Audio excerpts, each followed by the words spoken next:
Decision എടുക്കുക എന്നുള്ളത് ആ സമയത്ത് അത്ര എളുപ്പമായിരുന്നില്ല. കാരണം വലിയൊരു ബഡ്ജറ്റിൽ വലിയൊരു ക്യാൻവാസിൽ നിർമ്മിച്ച ചിത്രമായിരുന്നു. വളരെ ഒരുപാട് റിസ്ക് അതിനകത്ത്.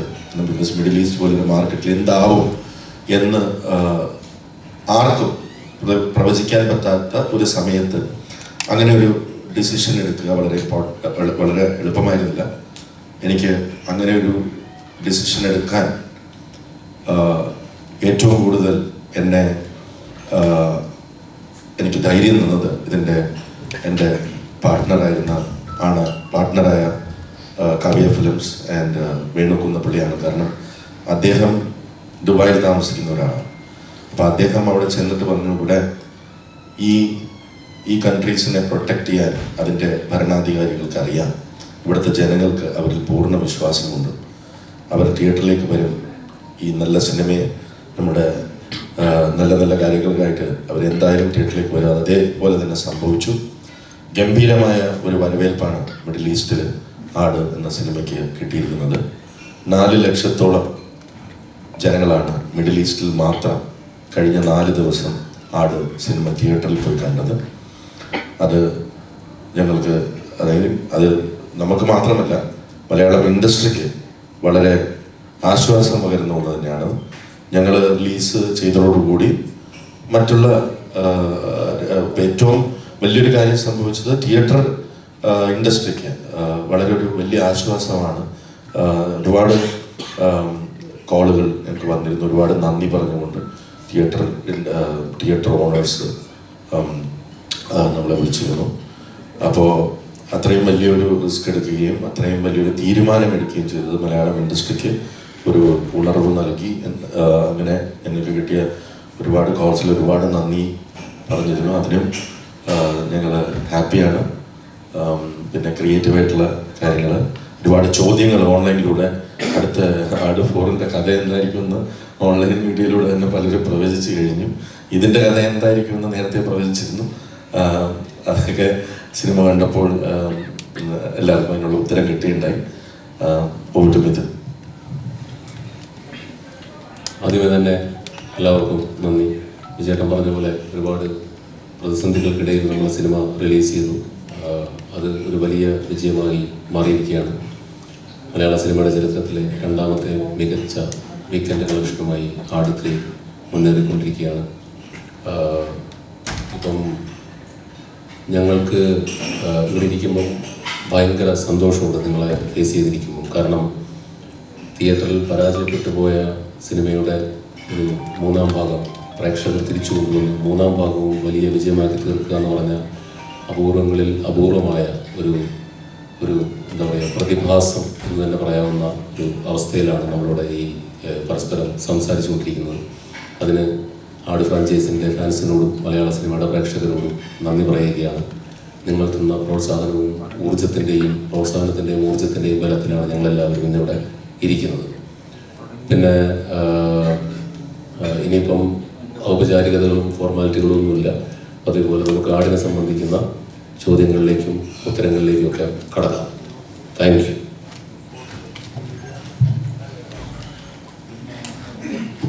എല്ലാവരും ഒന്നുകൊണ്ട് സംസാരിച്ചതിന് ശേഷം ചോദ്യങ്ങളിലേക്ക് കടക്കാം. നമ്മുടെ ആട് 3 സിനിമയെ വലിയൊരു വിജയമാക്കി മാറ്റിയിരിക്കുകയാണ് ലോകമെമ്പാടുള്ള മലയാളികൾ. അതിൽ കാവ്യ ഫിലിംസിൻ്റെ ഭാഗത്തു നിന്നും ഫ്രൈഡേയുടെ ഭാഗത്തു നിന്നും ഞങ്ങളുടെ എല്ലാവരുടെ ഭാഗത്തു നിന്നും ഒരുപാട് നന്ദി ആദ്യമേ തന്നെ പറയുകയാണ്. പിന്നെ സിനിമയ്ക്ക് സാധാരണ ജനങ്ങളുടെ ജീവിതത്തിൽ ഒരുപാട് സ്വാധീനമുണ്ടെന്നുള്ളതിൻ്റെ വേറൊരു തെളിവുണ്ട്. അതായത് നമ്മൾ ഇന്ത്യക്ക് പുറത്തേക്ക് നോക്കിക്കഴിഞ്ഞാൽ ഒരുപാട് പ്രതിസന്ധികളിൽ കൂടിയാണ് പലരും കടന്നു പോകുന്നത്. ഒരു യുദ്ധത്തിൻ്റെതായിട്ടുള്ള ഭീതിയും അങ്ങനെയുള്ള ഒരുപാട് പ്രശ്നങ്ങൾക്കിടയിൽ നിൽക്കുമ്പോഴും ഈ ഒരു സിനിമയിലൂടെ ആട് 3 എന്ന സിനിമ അവിടെ റിലീസ് ചെയ്യുകയാണ്. അതിലൂടെ ആൾക്കാരെല്ലാവരും തിയേറ്ററിലേക്ക് പോവുകയാണ്. ആ തിയേറ്ററിലേക്ക് പോയി അവർ സാധാരണ ജീവിതത്തിലേക്ക് മാറുന്ന ഒരു കാഴ്ച കൂടി നമുക്ക് ഈ സിനിമയിലൂടെ കാണാൻ പറ്റി. അത് വലിയൊരു വിജയം. അതിനപ്പുറം ലോകമെമ്പാടുമുള്ള മലയാളികളുടെ ഒരു വലിയ സ്നേഹമായിട്ട് കൂടിയാണ് ഞങ്ങൾ ഇതിനെ കാണുന്നത്. എല്ലാവരോടും ഒരിക്കൽ കൂടി നന്ദി പറയുന്നു. എല്ലാവർക്കും നമസ്കാരം. നമ്മൾ എന്തെങ്കിലും ഒരു കാര്യം ചെയ്യുമ്പോൾ എന്തൊക്കെ ചെയ്താലും ദൈവത്തിൻ്റെ ഒരു കയ്യൊപ്പ് കിട്ടുക, ഒരു അനുഗ്രഹം കിട്ടുക, അപ്പോഴാണ് സക്സസ് ആകുന്നത്. അങ്ങനെയുള്ളൊരു സക്സസ്സായ ഒരു കൂട്ടായ്മയിൽ 1ലും 2ലും എനിക്ക് വലിയ ആഗ്രഹമായിരുന്നു അഭിനയിക്കണമെന്ന്. പക്ഷേ ഇതിൽ 3ലാണ് എനിക്കൊരു എൻട്രി കിട്ടിയത്. ഞാൻ അതിൻ്റെ സന്തോഷത്തിലാണ്. അതിൻ്റെ സന്തോഷം എന്ന് പറഞ്ഞാൽ അത് എത്രത്തോളം എങ്ങനെ പറഞ്ഞറിയിക്കണമെന്ന് എനിക്കറിയില്ല. അതിൻ്റെ പ്രൊഡ്യൂസേഴ്സ്, അതുപോലെ ഡയറക്ടർ, അങ്ങനെ ഞാനിപ്പോഴും ഇങ്ങനെ ആലോചിക്കും ആരായിരിക്കും എന്നെ വിളിച്ചത്. ഞാനിങ്ങനെ അതിൻ്റെ ഒരു അത്ഭുതത്തിലാണ്.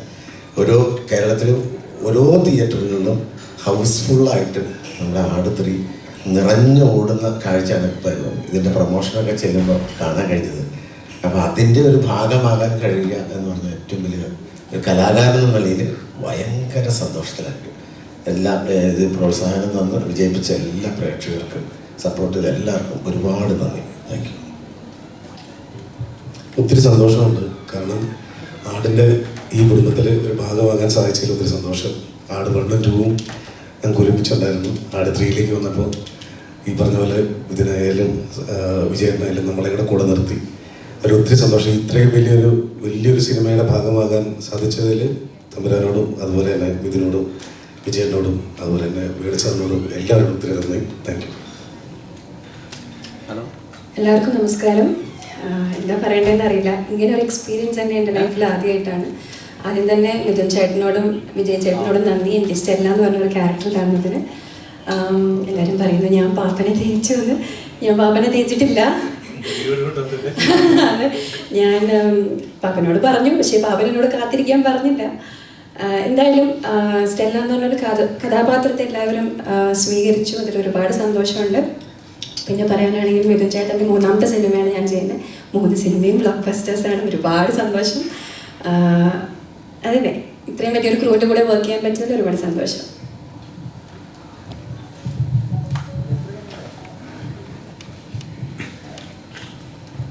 നമസ്കാരം.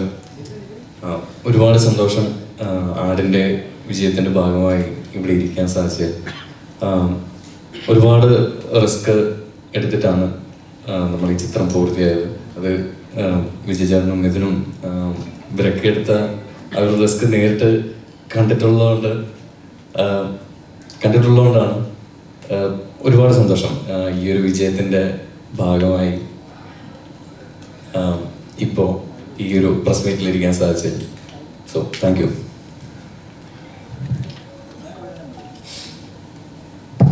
എല്ലാവർക്കും നമസ്കാരം. ഒരുപാട് സന്തോഷമുണ്ട് ഇപ്പം ഇങ്ങനെ പറയുന്ന പോലെ ഇത്രയും മീഡിയ ടീമിൻ്റെ കൂടെ ഇങ്ങനെ ഇരിക്കുക, നമ്മുടെ ആദ്യ ടീമിൻ്റെ കൂടെ ഇങ്ങനെ ഒരു വേദി ഷെയർ ചെയ്യുക. എന്നെ സംബന്ധിച്ചിടത്തോളം ഫ്രൈഡേ ഫിലിം ഹൗസ് എന്ന് പറയുന്നത് എൻ്റെ ഫാമിലി പോലെ തന്നെയാണ്. കാരണം സക്കരയുടെ ഗർഭിണികൾ തൊട്ടിട്ട് ഞാൻ ഫ്രൈഡേയുടെ കൂടെ വർക്ക് ചെയ്യുന്നതാണ്. ഏറ്റവും കൂടുതൽ ഞാൻ വർക്ക് ചെയ്തിട്ടുള്ളത് ഫ്രൈഡേയുടെ ഫിലിമിലാണ്. അപ്പോൾ ഫ്രൈഡേയിൽ അവിടെ വർക്ക് ചെയ്യുക അല്ലെങ്കിൽ ആ ഒരു ടീമിൻ്റെ കൂടെ വർക്ക് ചെയ്യുക എന്ന് പറയുന്നത് it's always coming back to my family. അപ്പോൾ അതിലിങ്ങനെ നമ്മൾ ഇത്ര എഫേർട്ട് എടുത്ത് വന്നതിൽ ഇങ്ങനെ റിസൾട്ട് കിട്ടിയതിൽ ഒരുപാട് സന്തോഷം. Thank you so much. വലിയ റിസ്ക് എടുത്തു എന്ന് പറയുന്നത് 100% അംഗീകരിക്കുന്നു. 4 ദിവസം 87 crores എന്നാണ് ഇപ്പോൾ ഒഫീഷ്യലി പുറത്തുവിട്ടിരിക്കുന്നത്. ഇത്രയും ഒരു എപ്പിക് ഫാന്റസി, റിസ്ക് എലമെന്റ്സ് എല്ലാം കൊണ്ടും ഒറ്റ ചോദ്യം, എത്രയായിരുന്നു കൃത്യമായി ഇതിന്റെ ബഡ്ജറ്റ്? വളരെ നല്ല ചോദ്യമാണ്. സാധാരണ നോ കമൻസ് എന്നാണ് അതിന് ഉത്തരവായിട്ട് പറയാറുള്ളത്. ഇപ്പോൾ വന്നിരിക്കുന്ന ഈ ഗ്രോസ് കളക്ഷൻ്റെ ഒരു 70-75% അതിൻ്റെ ബഡ്ജറ്റ് ഉണ്ടായിരുന്നു. ബാക്കി നിങ്ങൾക്ക് കാൽക്കുലേറ്റ് ചെയ്തോളൂ. ഈ ആദ്യ ഷോ കണ്ടു കഴിഞ്ഞപ്പം നമ്മളെല്ലാവരും വനിതയിലിരുന്ന് ഷോ കാണുന്നു. ആദ്യ ഷോ കണ്ടു കഴിഞ്ഞപ്പം മൊത്തത്തിൽ ഒരു ടെൻഷൻ പ്രൊഡ്യൂസറും ഡയറക്ടറും ഉണ്ടായിരുന്നു. ആദ്യ ഷോയിൽ നമുക്കറിയാം നമ്മുടെ ആളുകളാണ് കൂടുതൽ ഷോ കാണുന്നത്. അതിനുശേഷമാണ് ആ ഷോയ്ക്കൊരു നമ്മൾ റിവ്യൂസ് ആണെങ്കിൽ നല്ല റിവ്യൂസ്, നമ്മൾ ഒരിക്കലും പ്രതീക്ഷിക്കാത്ത റിവ്യൂസ് വരുന്നുണ്ട്. ആദ്യ ഷോ കണ്ടു കഴിഞ്ഞപ്പോൾ നിങ്ങളുടെ മനസ്സിൽ എന്താണ് തോന്നിയത്? ഡയറക്ടറും പ്രൊഡ്യൂസറും ആദ്യ ഷോ എന്ന് പറയുന്നത് ഞങ്ങൾ കാണുന്നത് അതിൻ്റെ ഷൂട്ട് ഫുട്ടേജ് മുതലാണ്. ഇപ്പം എന്നെ സംബന്ധിച്ചിടത്തോളം ഇത് 70ാമത്തെ 75ാമത്തെ ഷോ ആയിരുന്നു തിയേറ്ററിൽ വന്ന ആദ്യത്തെ ഷോ. അപ്പോൾ ആദ്യ സീൻ കണ്ടപ്പോൾ തൊട്ടുള്ള റിലീസ് വരെയുള്ള ടെൻഷൻ അങ്ങനെ തന്നെ. കാരണം നമ്മൾ പുതിയൊരു ജോണറാണ് ട്രൈ ചെയ്യുന്നത്. പുതിയൊരു ജോണർ, അത് ഒരു കോമഡി സിനിമയിൽ നിന്നും ഒരു ഫൺ ഫാൻറ്റസി, എപ്പിക് ഫാൻറ്റസി ജോണറിലേക്ക് മാറുമ്പോൾ അത്രയും വലിയൊരു ബഡ്ജറ്റിൽ അത്രയും ഇങ്ങനെ ഒരു സാഹചര്യത്തിൽ അത് റിലീസ് ചെയ്യുമ്പോൾ ഒരു റൈറ്റ്സിൻ്റെ, അതായത് നമ്മൾ OTT റൈറ്റ്സ് അല്ലെങ്കിൽ സാറ്റലൈറ്റ് റൈറ്റ്സിൻ്റെ ചർച്ചകളിലേക്ക് പോകുമ്പോൾ സാധാരണ പ്രീ റിലീസ് നമ്മൾ സിനിമകൾ കാണിക്കുമ്പോൾ റിലീസ് ഡേറ്റ് കൺഫേം ചെയ്യുക എന്നുള്ളത് അവരെ സംബന്ധിച്ചിടത്തോളം പ്രധാനപ്പെട്ട ഒരു കാര്യമാണ്. അപ്പം നമ്മൾ ആ സമയത്ത് ഏത് സിനിമയും റിലീസ് ചെയ്യുമോ എന്നുള്ള സംശയത്തിൽ ഒരു ചാനൽ പോലും അല്ലെങ്കിൽ ഒരു OTT ചാനൽ പോലും ഒരു ഡിസിഷൻ എടുക്കാൻ തയ്യാറായിരുന്നില്ല. റിലീസ് ആകുമ്പോൾ ഏത് സിനിമ ഇറങ്ങുന്നതിൻ്റെ തലേന്ന് പോലും ചിലപ്പോൾ റിലീസ് മാറ്റി വെക്കാം എന്നുള്ളൊരവസ്ഥയിൽ 100% റിസ്കിൽ മാത്രമാണ് ആടിറങ്ങിയത്. അപ്പം അത് ഇങ്ങനെയൊരു വിജയത്തിലേക്ക് വന്നാൽ മാത്രമേ ബ്രേക്ക് ഈവൻ ആവുള്ളൂ എന്നുള്ളത് വ്യക്തമായ ധാരണ എനിക്കും വേണുചേട്ടനും ഉണ്ടായിരുന്നു. അതുകൊണ്ട് തന്നെ ആ റീസണിൽ ഞാൻ അത്യാവശ്യം ടെൻസ്ഡ് ആയിരുന്നു. ബിക്കോസ് ഒരു 100% അഭിപ്രായം വരണം എന്നായിരുന്നു നമ്മുടെ എല്ലാ ആഗ്രഹം. പക്ഷെ 95% ഓഫോളം ആളുകൾ ഈ സിനിമ കണ്ടവർ വളരെ ഗംഭീരമായ അഭിപ്രായം പറഞ്ഞു. അത് ഞാൻ ആദ്യ ദിവസത്തെ തിയേറ്ററിൽ ഞാൻ പകുതി സമയം ഉണ്ടായിരുന്നുള്ളൂ. പകുതി സമയം ഞാൻ ഓൺലൈനിൽ റിവ്യൂസും കാര്യങ്ങളും ഒക്കെ കണ്ടു തുടങ്ങിയിരിക്കുകയായിരുന്നു. എനിക്കൊരു പോസിറ്റീവ് റെസ്പോൺസ് ഫസ്റ്റ് ഹാഫ് കഴിഞ്ഞപ്പോൾ തൊട്ട് തന്നെ കിട്ടി തുടങ്ങി. So I was feeling better.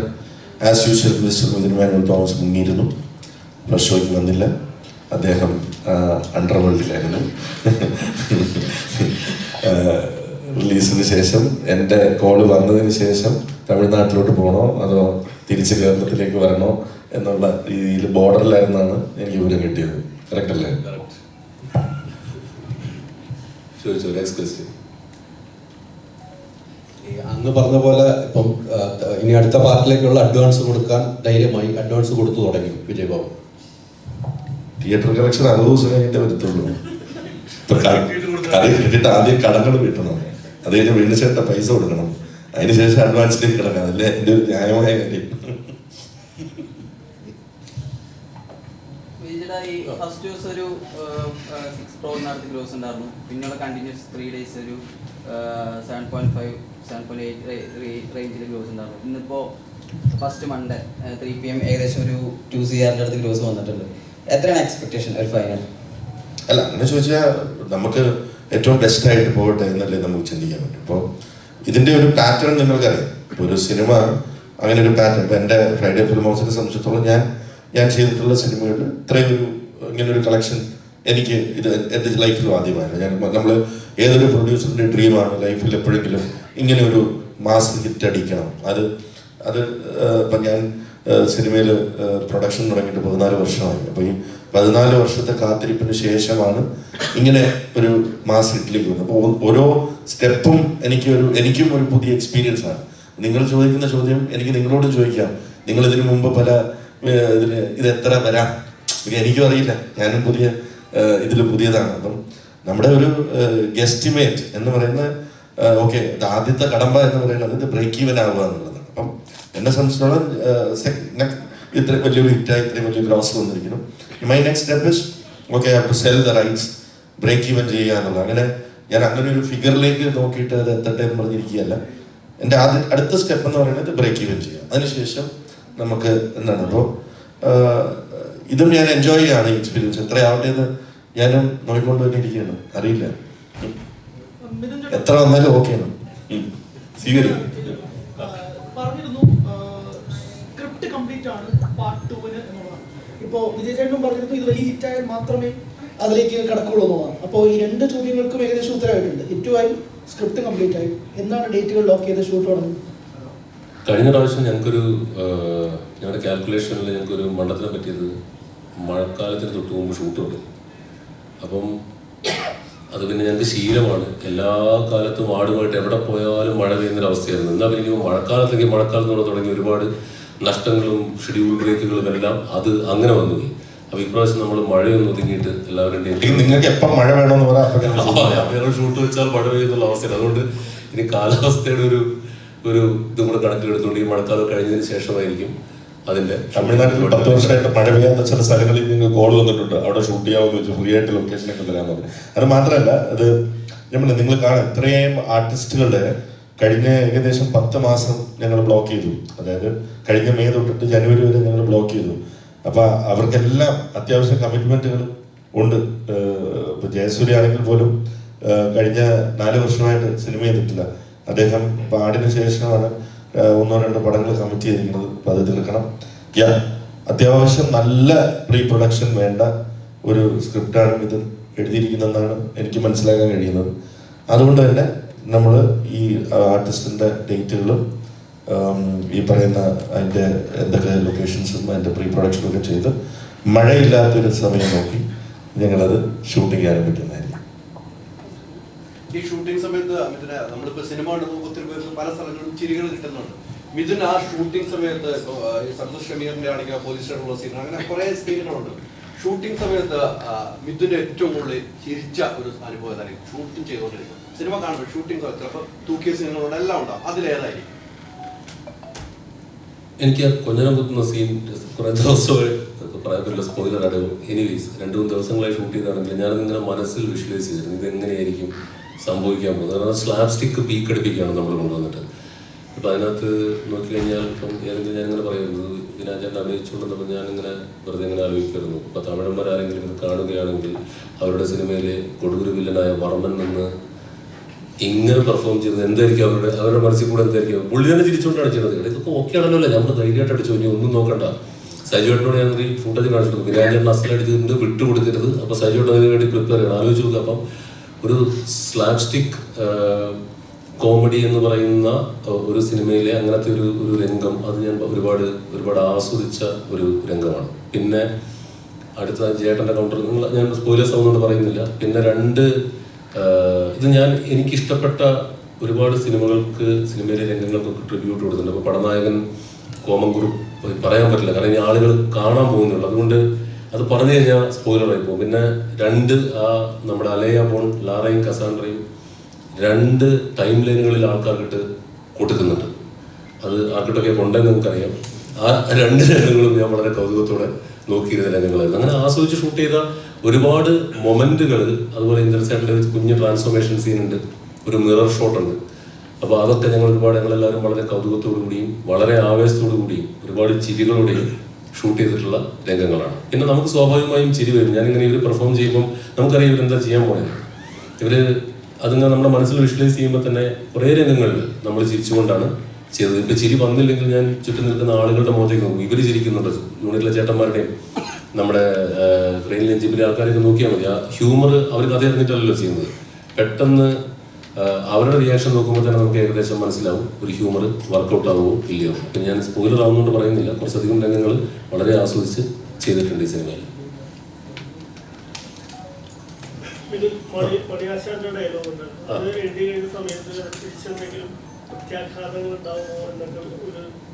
ഇല്ല ആട് മണ്ണിൽ നമ്മൾ ഇതുപോലൊക്കെ തന്നെ പറഞ്ഞിട്ടുണ്ടല്ലോ.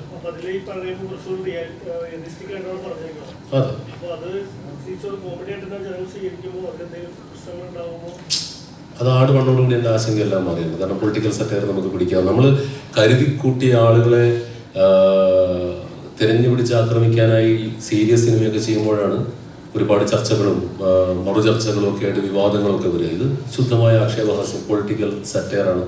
അത് അങ്ങനെ ഒരു സാധനം നമ്മുടെ പടത്തിലെ ഒരു സെൻട്രൽ ക്യാരക്ടർ പറഞ്ഞാൽ ചിരിക്കുമെന്ന് തന്നെയായിരുന്നു. ആ സ്പിരിറ്റിൽ തന്നെ ഇന്ന് വരെ ആളുകൾ എടുത്തിട്ടുള്ളൂ. ആട് 1 മുതൽ 1-2 പേര് പേഴ്സണൽ മെസ്സേജ് ആട് 1 അയച്ചതൊഴിച്ചാൽ ഇതുവരെയും പി ശശിയുടെ ക്യാരക്ടറിനെ കുറിച്ച് ആരും ഒരു എതിരഭിപ്രായം ഇതുവരെ ഈ നിമിഷം വരെ പറഞ്ഞിട്ടില്ല. അത് പറയില്ല എന്ന് എനിക്ക് ഉറപ്പുണ്ടായിരുന്നു.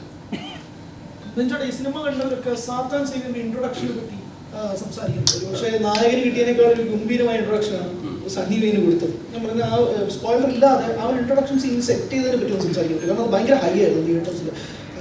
ഒരു മൂന്ന് പ്രധാനപ്പെട്ട ഹൈ മൊമെന്റ്സ് ആ ഇൻട്രൊഡക്ഷനിൽ തന്നെ ഉണ്ട്. അതെങ്ങനെയാണ് സണ്ണിച്ചന്റെ ക്യാരക്ടർ സാത്താൻ കറക്റ്റ് ചെയ്യാം.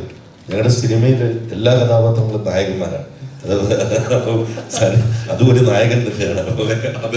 അത് മറ്റൊരു ഈ ഇൻട്രോസ് കൊണ്ട് സത്യം പറഞ്ഞിട്ടുണ്ടെങ്കിൽ ഞാൻ ഒരാവേശപ്പുറത്ത് ആട് മണ്ണിൽ അത്ര ഇൻട്രോസ് കൊടുത്തു.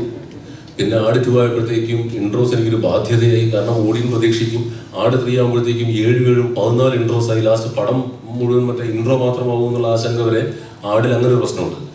അപ്പൊ അത് സെറ്റ് ചെയ്തത് സാത്താൻ സേവ്യറിന്റെ ക്യാരക്ടർ ശരിക്കും പറഞ്ഞിട്ടുണ്ടെങ്കിൽ ഇതിലൊരു വൈൽഡ് കാർഡ് എന്നൊക്കെ പറയാവുന്ന ഒരു ക്യാരക്ടറാണ്.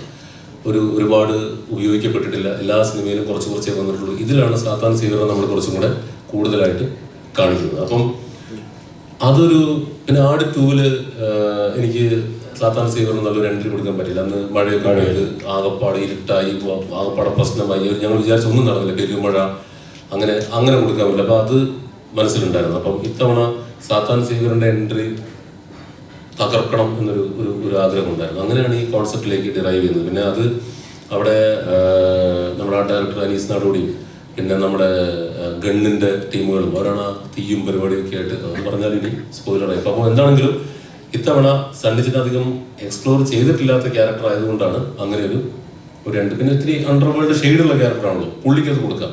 പക്ഷെ ഷാജി പാപ്പനോ സർവത്ത് ഷമീറോ നമുക്ക് ഒരിക്കലും അങ്ങനെ കൊടുക്കാൻ പറ്റില്ല.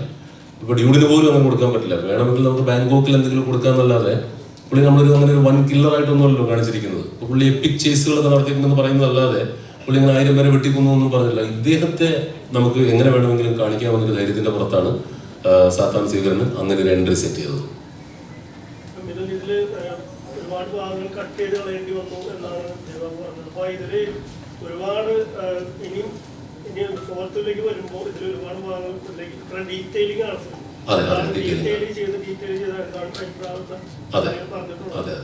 അപ്പൊ ഇപ്പൊ ഷൂട്ട് ചെയ്തിട്ടുള്ള കട്ട് ചെയ്ത് വേണ്ടി വന്നു. ഫോർത്തിൽ ഉപയോഗിക്കാനുള്ള സാധ്യത കുറവായിരിക്കും. പക്ഷെ എപ്പോഴെങ്കിലും ഇദ്ദേഹം ഏതെങ്കിലും OTT പ്ലാറ്റ്ഫോമൊക്കെ ചേർന്ന് ഒരു ഡയറക്ടേഴ്സ് കട്ടിനുള്ള സാധ്യത തെളിഞ്ഞാൽ അങ്ങനെ ഒരു കട്ട് നിങ്ങൾക്ക് OTT പ്ലാറ്റ്ഫോമുകളിലൊക്കെ അങ്ങനെ പോസിബിലിറ്റി ഉണ്ടെങ്കിൽ ഒരു ഡയറക്ടേഴ്സ് കട്ട് എന്നൊക്കെ പറയുന്ന ഒരു കട്ട് കാണാവുന്നതാണ്. അതിലിതെല്ലാം ഉൾക്കൊള്ളിക്കാവുന്നതാണ്. ഇതിൻ്റെ ഡ്യൂറേഷൻ പ്രശ്നമില്ല. 3.5 മണിക്കൂറായാലും ആളുകൾ ഇതിൻ്റെ ഒരു ഡയറക്ടേഴ്സ് കട്ട് കാണുമെന്നാണ് എൻ്റെ പ്രതീക്ഷ. ഒരു പോസിബിലിറ്റിയാണ് കേട്ടോ. അങ്ങനെ സിനിമകൾ വരാറുണ്ടല്ലോ, വന്നാൽ അപ്പോൾ കാണാം. ഫോർത്തിലേക്ക് ഉപയോഗിക്കാവുന്ന രീതിയിൽ സെറ്റ് ചെയ്തതല്ല. ഓപ്ഷൻ അവസരമില്ലേ? അല്ല, ആദ്യം തിയേറ്റർ റൺ കഴിയണേ, അതിനുശേഷം അങ്ങനെ ഇത് നേരത്തെ തന്നെ കുറച്ച് പോസിബിലിറ്റി പറഞ്ഞിരുന്നു. എഡിറ്റ് ചെയ്ത് നോക്കുമ്പോൾ അങ്ങനെ ഒരു വേർഷൻ പ്രാക്ടിക്കലി പോസിബിൾ ആണ് ചെയ്യും.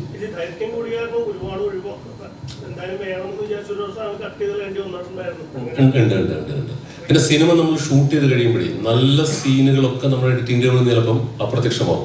അതിൽ എനിക്ക് ആദ്യത്തെ സിനിമയിൽ ഭയങ്കര വിഷമമാണ്. ഇദ്ദേഹമൊക്കെ പറഞ്ഞിട്ട് അത് ട്രിം ചെയ്യാൻ തൊടാൻ പറ്റില്ല എൻ്റെ പടത്തിൽ എന്നൊക്കെ പറഞ്ഞ ആളാണ് ഞാൻ. പിന്നീട് നമുക്ക് നല്ല സീൻ മോശം സീൻ ഇല്ല, കാരണം കഥ മുന്നോട്ട് പോയിക്കൊണ്ടേയിരിക്കുക എന്നുള്ള ഒരൊറ്റ ടാർഗറ്റിലേക്ക് നമ്മൾ ലോക്കാവും.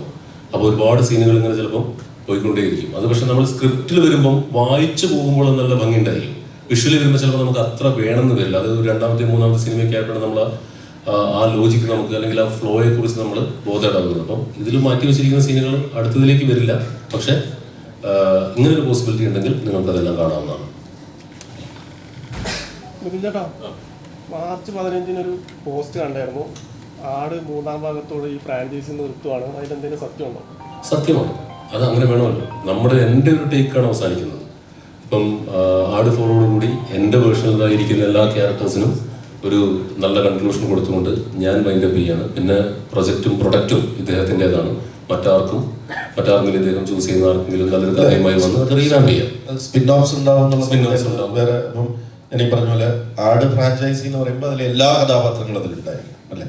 സ്പിൻ ഓഫ്സ് എന്ന് പറയുമ്പോൾ ഒരു ഗ്രൂപ്പിനെ എടുക്കാം. മേ ബി ഷാജി പാപ്പൻ ടീമിനെ എടുത്ത് നമുക്ക് വേറൊരു ടെറൈനിൽ കൊണ്ടുവന്ന് നമുക്ക് പ്ലേസ് ചെയ്യാം. അതിൽ 1-2 കഥാപാത്രങ്ങൾ വേണമെങ്കിൽ അപ്പം നമുക്കതിന് ഹാൻഡിൽ ചെയ്യാൻ കുറച്ചും കൂടെ എളുപ്പമാണ്. നേരത്തെ ഞങ്ങൾ തീരുമാനിച്ചിട്ടുള്ളതാണ് വൺ ലാസ്റ്റ് റൈഡോടുകൂടി ആട് എന്ന് പറയുന്ന ഫ്രാഞ്ചൈസി വിച്ച് ഇസ് എല്ലാ കഥാപാത്രങ്ങളും ഒരുമിച്ച് വരുന്ന അതിനൊരു കൺക്ലൂഷൻ വേണമല്ലോ. അത് നേരത്തെ തീരുമാനിച്ചു. ഇത് റീവാമ്പ് ചെയ്യുന്ന പോസിബിലിറ്റി ഉണ്ട്. ഇദ്ദേഹത്തിൻ്റെ IP ആണ്. ഇദ്ദേഹത്തിനത് പുതിയ സെറ്റ് ഓഫ് ആളുകളെ കാസ്റ്റ് ചെയ്തുകൊണ്ട് ഒരു 5-10 വർഷം കഴിഞ്ഞാൽ അത്രയും പോപ്പുലർ ആവുകയാണെങ്കിൽ പുതിയ സെറ്റ് ഓഫ് ആർട്ടിസ്റ്റുകളെ കാസ്റ്റ് ചെയ്തുകൊണ്ട് സ്പൈഡർമാനൊക്കെ വരാറില്ലേ, പുതിയ ഷാജി പാപ്പൻ ക്യാരക്ടേഴ്സ് ആണല്ലോ. പുതിയ ഷാജി പാപ്പൻ, പുതിയ സർവത്ത് ഷമീർ, അത് കൊടുക്കല്ലേ, പുതിയ സർവത്ത് ഷമീർ, അങ്ങനെയും പോസിബിലിറ്റി ഉണ്ട്. അപ്പോൾ അത് ഞാൻ കൗതുകത്തോടെ നോക്കിയിരിക്കുകയാണ്. എൻ്റെ ടേക്ക് എന്തായാലും അടുത്ത സിനിമയോടുകൂടി എൻ്റെ ആട് വേൾഡ് അവസാനിക്കുകയാണ്.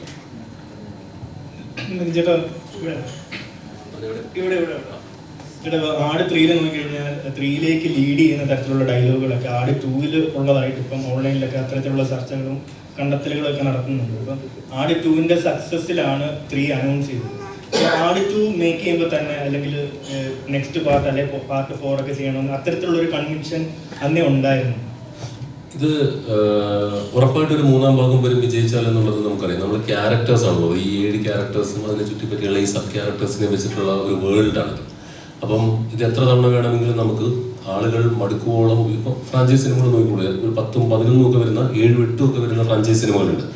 അപ്പോൾ ഒരു നല്ല ഒരു ഫ്രാഞ്ചൈസിൻ്റെ ലക്ഷണം എന്ന് പറയുന്നത് make the second one the rule, make the second one A block buster എന്നുള്ളതാണ്. അപ്പോൾ അതിനുശേഷം 3, 4, 5 വരെയൊക്കെ നമുക്ക് പോകാം. അപ്പോൾ ഉറപ്പായിട്ടും രണ്ടാമത്തെ വർക്കായിരുന്നെങ്കിൽ മൂന്നാമത്തത് ഞങ്ങൾ ചെയ്യും എന്ന് ആദ്യമേ തന്നെ ധാരണയുണ്ടായിരുന്നു. ഇതെല്ലാം പ്രേക്ഷകരുടെ കയ്യിരിക്കുന്ന കാര്യങ്ങളാണ്, നമ്മൾ ചെയ്യുമെന്ന് തീരുമാനിച്ചിട്ടില്ല. അപ്പോൾ അതാണ് ഞാൻ എപ്പോഴും പറഞ്ഞുകൊണ്ടിരിക്കുന്നത്, വർക്കാവുകയാണെങ്കിൽ ചെയ്യാം. നമ്മുടെ കൺവിക്ഷൻ എല്ലായ്പ്പോഴും തിയേറ്ററിൽ വിജയിച്ചോണമെന്നില്ല.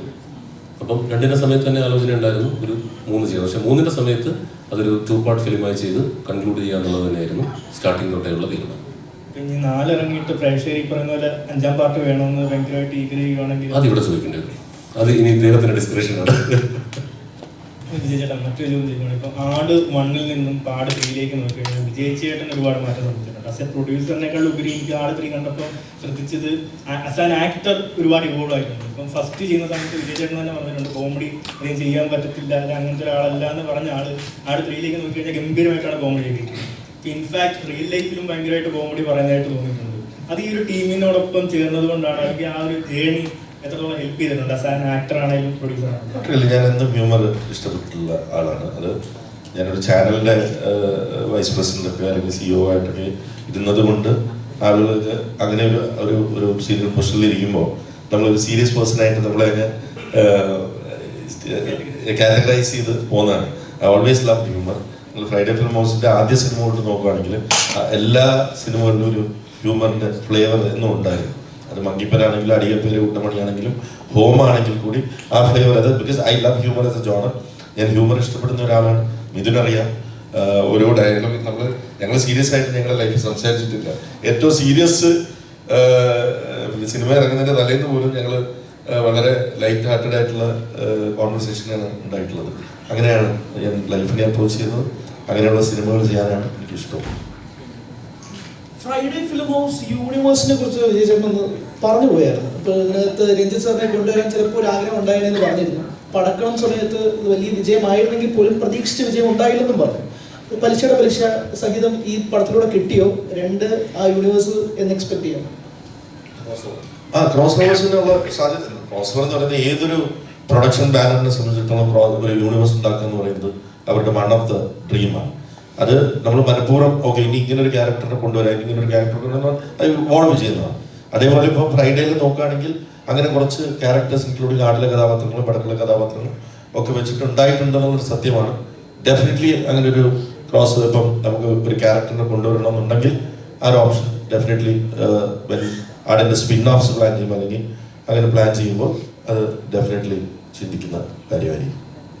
ഈ ഷൂട്ടിംഗ് സമയത്ത് ഒരു പിടിവാശി എന്ന നിലയിലേക്ക് ഇപ്പം വീണ്ടും നേരത്തെ നമ്മൾ ആദ്യത്തെ തോന്നുമ്പോൾ കട്ട് ചെയ്യാൻ വേണ്ട സിനിമ കട്ട് ചെയ്യരുത് എന്ന് പറഞ്ഞൊരു സംഭവം ഈ ഷൂട്ടിംഗ് സമയത്ത് നിങ്ങൾ തമ്മിലുള്ള ഒരു ഏതെങ്കിലും ഒരു സ്ഥലത്ത് ഇതെനിക്ക് വേണം അല്ലെങ്കിൽ അതെനിക്ക് വേണം അങ്ങനെ ഒരു ഷൂട്ടിംഗ് സ്ഥലത്തോ എഡിറ്റിംഗ് ടേബിളോ ഉണ്ടായിട്ടുണ്ട് ഞങ്ങൾ തമ്മിൽ ഒരിക്കലും അത് ഉണ്ടാവില്ല. കാരണം അതിന്റെ പ്രശ്നം എന്ന് പറയുന്നത് I M there as A actor also, ഞാനാണ് അതിന്റെ ബാലൻസിങ് ആക്ടർ. പ്രൊഡക്ഷൻ ടീം, അതായത് എൻ്റെ ബ്രദർ ഉൾപ്പെടുന്ന അല്ലെങ്കിൽ കാവ്യ ടീം ഉൾപ്പെടുന്ന ഞങ്ങൾ അവരുടെ ഒരു ടീം ഞാനുമായിട്ടാണ് ആർഗ്യൂ ചെയ്യുന്നത്. അതെന്തിനാണ് അങ്ങനെ ഒരു സീൻ എന്ന് ചോദിക്കുകയും ഞാൻ ഇദ്ദേഹത്തോട് ഇരുന്ന് ചർച്ച ചെയ്യുകയും അതിൻ്റെ ഒരു ബാലൻസിങ് ആക്ട് എപ്പോഴും നടത്തിക്കൊണ്ടിരിക്കുന്നത് ഞാനാണ്. അത് ആവശ്യമുണ്ടെന്ന് എനിക്ക് തോന്നിയാൽ ഞാൻ പ്രൊഡക്ഷനോട് പറയും യെസ് അത് ആവശ്യമുണ്ട്. ഇനി അതല്ലെന്ന് തോന്നിയാൽ ഞാൻ ഇതിനോട് അങ്ങനെ ഞങ്ങൾ ഡിബേറ്റ് ചെയ്ത് ഞങ്ങൾ തമ്മിൽ തന്നെ അങ്ങനെ ഒരു തീരുമാനത്തിലെത്തിയല്ലാതെ ഞാനും മിഥുനും തമ്മിൽ ഒരു ആർഗ്യുമെന്റിലേക്ക് പോകാറില്ല. മിഥുൻ ഞാൻ ചോദിക്കും, മിഥുൻ എന്നെ കൺവിൻസ് ചെയ്യും. ഞാൻ കൺവിൻസ് ആയില്ലെങ്കിൽ വീണ്ടും ചോദിക്കും. അപ്പോൾ ചിലപ്പോൾ മിഥുൻ കൺവിൻസ് ആവും. അപ്പോൾ അത് അങ്ങനെ ഒഴിവാക്കിയ സീനുകളുണ്ട്. ഷൂട്ട് ചെയ്യാതെ വേണ്ട ഒഴിവാക്കാം എന്ന് തീരുമാനിച്ച സീനുമുണ്ട്. വേണമെന്ന് പറഞ്ഞിട്ട് ഞാൻ പ്രൊഡക്ഷനെ കൺവിൻസ് ചെയ്ത സീനുകളുണ്ട്. പ്രൊഡക്ഷൻ എന്ന് പറഞ്ഞിട്ടുണ്ടെങ്കിൽ പുള്ളി എന്ന് പറയുന്ന ക്രിയേറ്റർ ഒരു കണ്ണാടിയിൽ നോക്കി അങ്ങോട്ടും ഇങ്ങോട്ടും നിന്ന് ആർഗ്യൂ ചെയ്ത് ലാസ്റ്റ് പ്രൊഡ്യൂസർ പുള്ളിയല്ലേ ഉള്ളൂ.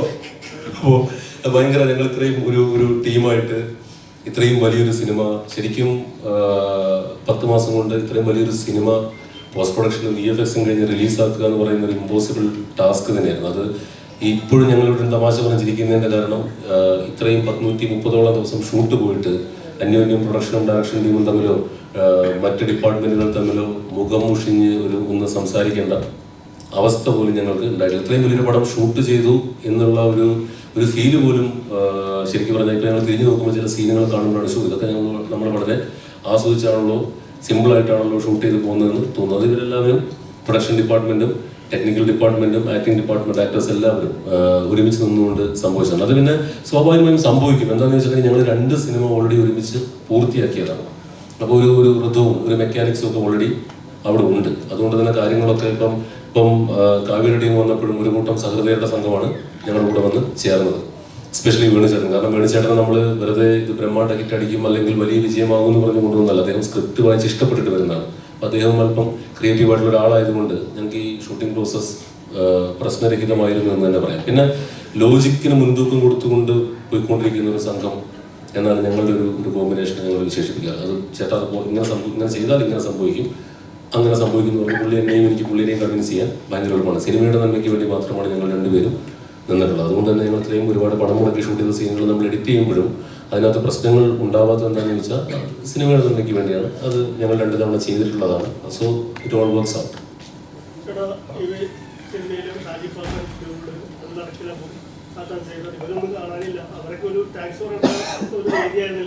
അതെ അതെ, അത് നേരത്തെ പറഞ്ഞ പോലെ ഡ്യൂഡ് ഇലക്ഷൻ തെരഞ്ഞെടുപ്പ് അങ്ങനെ ചെറിയ പുള്ളിൻ്റെ പരിപാടിയൊക്കെ ആയിട്ട് പോയി. ജയേട്ടനൊന്നിൻ്റെ സിനിമകളുടെ വർക്കുമായിട്ട് പോയി. സാധാരണ സീവറിൻ്റെ വീട്ടിൽ പോയി വീട്ടുകാരെ സിനിമ കാണിക്കട്ടെ എന്ന് പറഞ്ഞു പോയി. അതൊക്കെ ഭരതനാട്യത്തിൻ്റെ പ്രൊമോഷനുമായിട്ട് പോയി. അദ്ദേഹം തിരക്കുള്ള ആളാണ്. ഇന്ത്യൻ സേട്ടൻ ഖലീഫയുടെ ഷൂട്ടിൽ നിൽക്കുന്നു. ലാസ്റ്റ് കറങ്ങി ഞങ്ങൾ ഇത്രയും പേരെ ഒരു ആക്ടറിനെ ഹോൾഡ് ചെയ്യുന്നൊരു പരിധിയുണ്ട്. സത്യം, അതാണ് എൻ്റെ ലോജിക്കുന്നത്.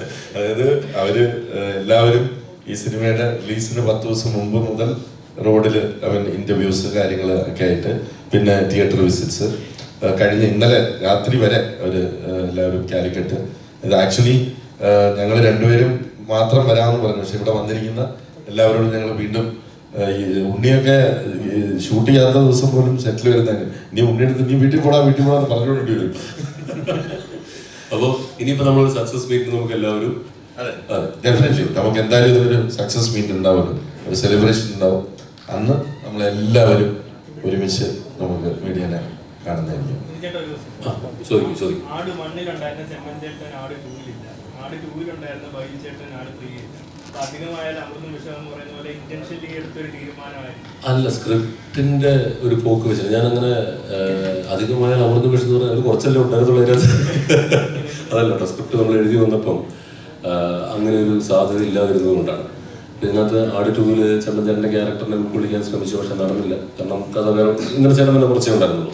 പിന്നെ ആട് 3 ആയപ്പോഴത്തേക്കും നമ്മൾ വേറെ വഴിക്ക് പോയി. അപ്പോൾ അങ്ങനെ സംഭവിച്ചതാണ്. പിന്നെ ബൈജുവേട്ടൻ്റെ ഉതുപ്പച്ചായൻ എന്ന് പറയുന്ന ക്യാരക്ടറിനെ അത് സ്റ്റെല്ല ആട് 2-ലുണ്ടായിരുന്നപ്പം അങ്ങനെ ഒരു ട്രാക്ക് നമ്മൾ പിടിച്ചതായിരുന്നു.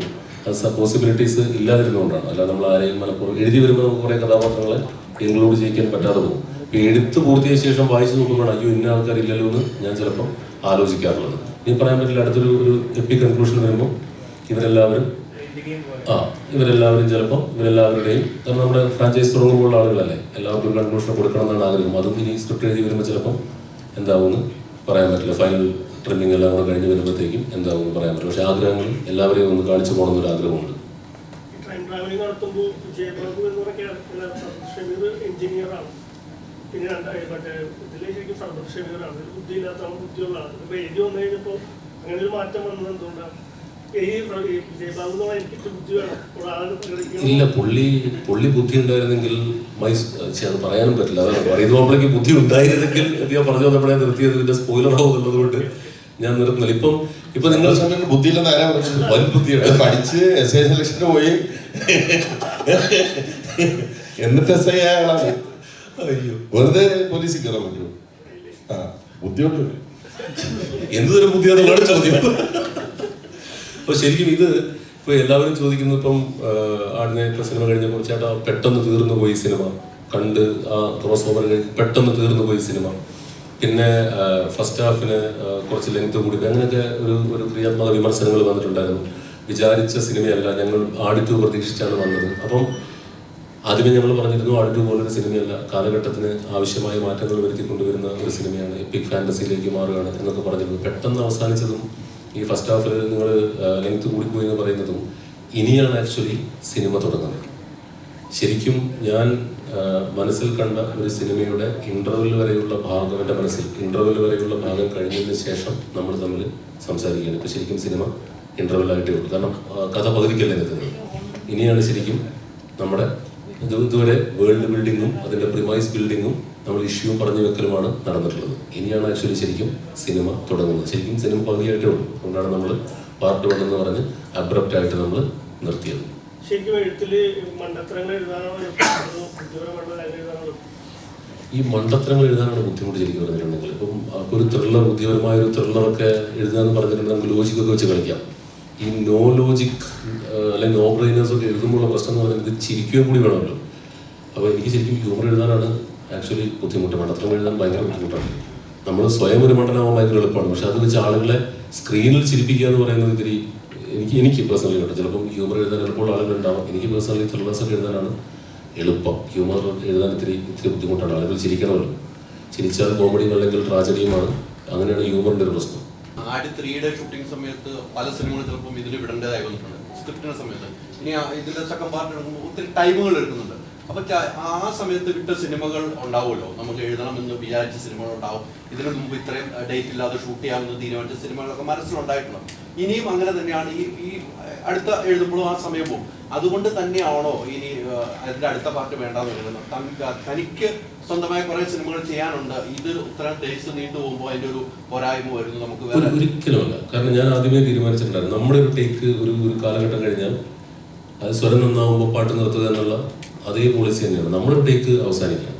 അപ്പോൾ ഞാൻ നേരത്തെ പറഞ്ഞതുപോലെ തന്നെ നമ്മൾ പലരുടെയും ബാറ്റ്മാൻ കണ്ടില്ലേ. ഇപ്പം ഞാനിവരൊക്കെ അങ്ങനത്തെ നമ്മുടെ കേരളത്തിൻ്റെ നാടൻ ഹിലേരിയസ് കഥാപാത്രങ്ങളായിട്ട് കാണുന്നു. എൻ്റെ ടേക്ക് അവസാനിക്കുന്നു. അത് മുൻപോട്ട് കൊണ്ടുപോകേണ്ടത് ഇദ്ദേഹമാണ്. ഇദ്ദേഹം ഒരുപാട് പുതുമുഖ സംവിധായകർ ഞാൻ ഉൾപ്പെടെയുള്ളവരെ സിനിമയിൽ അവതരിപ്പിച്ചിട്ടുള്ളതാണ്. അപ്പം ഇദ്ദേഹത്തിന് അത് തുടർന്നു കൊണ്ടേ പോകാം. നമ്മുടെ ഇവിടെ അങ്ങനത്തെ ഒരു ശീലമില്ലാത്തത്, ഒരു കീഴ്വഴക്കമില്ലാത്തത് കൊണ്ടായിരിക്കാം. അപ്പം അങ്ങനെ പറയാൻ പറ്റില്ല. കാരണം നാടോടിക്കാറ്റും പട്ടണ പ്രവേശനം കഴിഞ്ഞിട്ട് അക്കരെ ചെയ്തത് പ്രിയദർശൻ സാറാണ്. അപ്പോൾ അങ്ങനെ ആർക്ക് വേണമെങ്കിലും ഇതിനെ പുതിയ രീതിയിൽ കൺസീവ് ചെയ്യാം. ഒരു ജെൻസി ഡയറക്ടർ വന്നിട്ട് ആടിനെ കൺസീവ് ചെയ്ത് അവതരിപ്പിക്കാൻ പോകുന്നത് വേറൊരു രീതിക്കായിരിക്കും. അപ്പം അങ്ങനെ കാലഘട്ടത്തിന് ആവശ്യമായ മാറ്റങ്ങൾ വരുത്തിക്കൊണ്ട് ഇനി ആർക്ക് വേണമെങ്കിലും റീവാമ്പ് ചെയ്യാം. കഥാപാത്രങ്ങൾ തുടർന്നുകൊണ്ടേയിരിക്കും.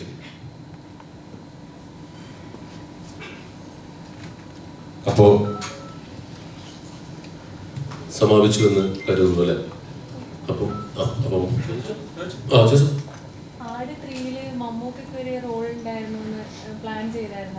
ചെറിയൊരു ആലോചന ഉണ്ടായിരുന്നു. അതാണോ ശരിക്കും ഇന്ദ്രൻ ചേട്ടന്റെ ആ സ്റ്റോറി ടെല്ലറായിട്ട് വരുന്ന ബാബയുടെ സീക്വൻസർ ആണോ? അതും സ്പോയിലറായി പോകുന്നതുകൊണ്ട് പറയുന്നില്ല. വാട്ട് ഇഫ് ഞങ്ങളൊരു ചെറിയ പീസ് ഒഴിവാക്കിയിട്ടുണ്ടെങ്കിലും അങ്ങനെയും വരാമല്ലോ. ഒരു ചെറിയ ആലോചന ഉണ്ടായിരുന്നു ഞങ്ങൾക്ക്. പക്ഷേ പിന്നെ ഞങ്ങൾക്കത് അങ്ങോട്ടേക്ക് എത്തിക്കാൻ പറ്റില്ല എന്നുള്ള സാഹചര്യങ്ങൾ അനുകൂലമായിരുന്നില്ല. പിന്നെ ഞങ്ങളത് വേണ്ടാന്ന് വെച്ചു. അപ്പോൾ പിന്നീട് തോന്നി ഇപ്പോൾ ഈ സമയത്ത് തോന്നിട്ട് ഇത്ര സിനിമ ഓടിക്കൊണ്ടിരിക്കുന്ന സമയത്ത് നിങ്ങൾ കട്ട് ചെയ്തതിൽ ഏതെങ്കിലും ഒരു സീനുകൾ വെച്ചിരുന്നെങ്കിൽ? ഇല്ല. ഇനി വെച്ചിരുന്നെങ്കിൽ വിഷ്വൽ ഗ്രാൻഡ്യൂറുള്ള 1-2 സീനുകൾ ഉണ്ടായിരുന്നു. അത് നമ്മുടെ അക്ഷയ് രാധാകൃഷ്ണനൊക്കെ അഭിനയിച്ച ഒരു അടിപൊളി സീൻ ഉണ്ടായിരുന്നു. ആ വില്ലേജിൽ ഉള്ള അതൊന്ന് വെച്ചിരുന്നെങ്കിൽ കൊള്ളാമെന്ന്. അത് അത്രയും ഭയങ്കര രസമായിട്ട് ഒരു 6-7 കുതിരകളൊക്കെ വെച്ച് ഞങ്ങളുടെ സിനിമയിൽ ഏറ്റവും മനോഹരമായ സീനുകൾ വന്നിരുന്നത്. ഹ്യൂമർ വരുന്നു. അത് പോയതിൽ എനിക്ക് ഭയങ്കര വിഷമമുണ്ട്.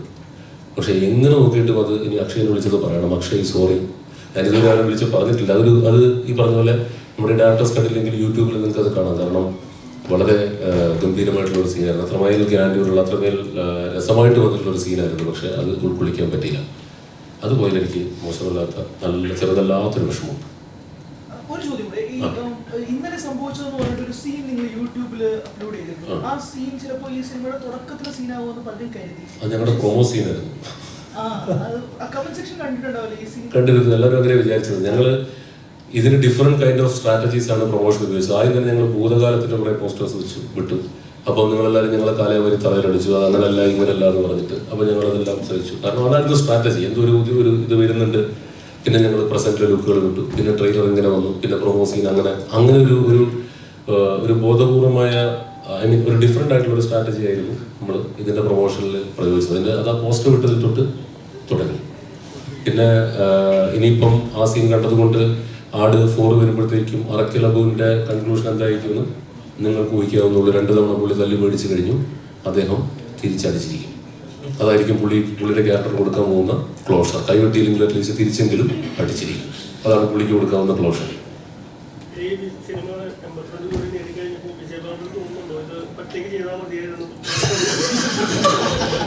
എന്തിനു പാട്ടൊക്കെ ചാവല്ലോ ഷൂട്ടിനിടയ്ക്ക്. ഇത് എന്നെ കൊണ്ട് കൂട്ടിയാൽ കൂടില്ല എന്ന് ഉറപ്പുള്ളത് കൊണ്ടല്ലേ ഞാൻ ഒരു വേണിച്ചേട്ടനെ പോലൊരു പാട്ടിനെ എടുക്കുന്നത്. ഒരിക്കലും ഇതിന്റെ മാഗ്നിറ്റ്യൂഡ് എനിക്ക് ഒറ്റയ്ക്ക് എടുക്കാൻ പറ്റുമായിരുന്നില്ല. എനിക്കതിലൊരു സന്തോഷമുള്ളത് വേണിച്ചേട്ടനെ പോലെ നല്ല മനസ്സുള്ള ഒരു ആളുടെ കൂടെ ഇത് ചെയ്തല്ലോ. അല്ലാതെ ഒരു ബോംബെ സ്റ്റുഡിയോ ആയിട്ട് ഞാൻ ടൈപ്പ് ചെയ്തില്ലല്ലോ എന്നുള്ളതിന്റെ ഒരു സന്തോഷമാണ് കൊടുക്കുന്നത്. ഇടയിൽ എത്തി സംഭവം അറിയോ, ഇതിനകത്ത് ഇത്രയും വലിയ കോടികളുടെ റിസ്ക് എടുക്കുന്ന ഇദ്ദേഹം ക്യാമറയ്ക്ക് മുൻപിൽ 2 വേഷത്തിലൂടെ നിൽക്കേണ്ട ഒരു ആക്ടർ കൂടിയാണ്. അതിന്റെ സംഘർഷം നമ്മൾ കാണുന്നില്ല ഇതിന്റെ ബിഗിനിങ് സ്റ്റേജിൽ. അത് ഒരു വലിയ ടാസ്ക്കാണ്. ഇനി അതിനെക്കുറിച്ച് പറഞ്ഞ പോലെ നമ്മൾ അങ്ങനത്തെ ഒരു ആലോചനകളിലേ പോയിട്ടില്ല. ആദ്യം തൊട്ടേ ഒരു പാർട്ട്ണർ എന്നുള്ള ലൈനിൽ തന്നെയായിരുന്നു ഇദ്ദേഹം മൂവ് ചെയ്തുകൊണ്ടിരുന്നത്. ഞങ്ങളുടെ ഭാഗ്യത്തിന് കറക്റ്റ് വേണിച്ചേട്ടൻ വന്നു ചേർന്നു.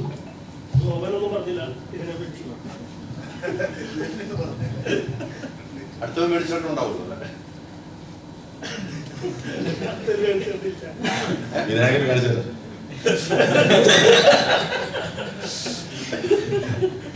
ആടിന്റെ സ്ക്രിപ്റ്റ് നമ്മൾ കൊടുക്കുമ്പോൾ തന്നെ അദ്ദേഹത്തിന് ഈ പകുതിയായ സ്ക്രിപ്റ്റാണ് പുള്ളിക്ക് കൊടുത്തത്. നമ്മൾ 2 പാർട്ട് ഫിലിമാന്ന് പറഞ്ഞുകൊണ്ട് തന്നെയാണ് എന്തൊരു കുത്തിത്തിരിപ്പം നോക്കിയാൽ സൈഡിൽ ആ സ്ത്രീ കേട്ടില്ലേ കട്ടകളെ ഞാൻ പറഞ്ഞതാണ്. അപ്പൊ എല്ലാവർക്കും ഒരുപാട് നന്ദി ഇവിടെ വന്നതിനും. ഇനി നമുക്ക് എല്ലാവർക്കും ഇതിന്റെ സക്സസ് സെലിബ്രേഷന് നമുക്ക് ഒരുമിച്ച് കൂടാം.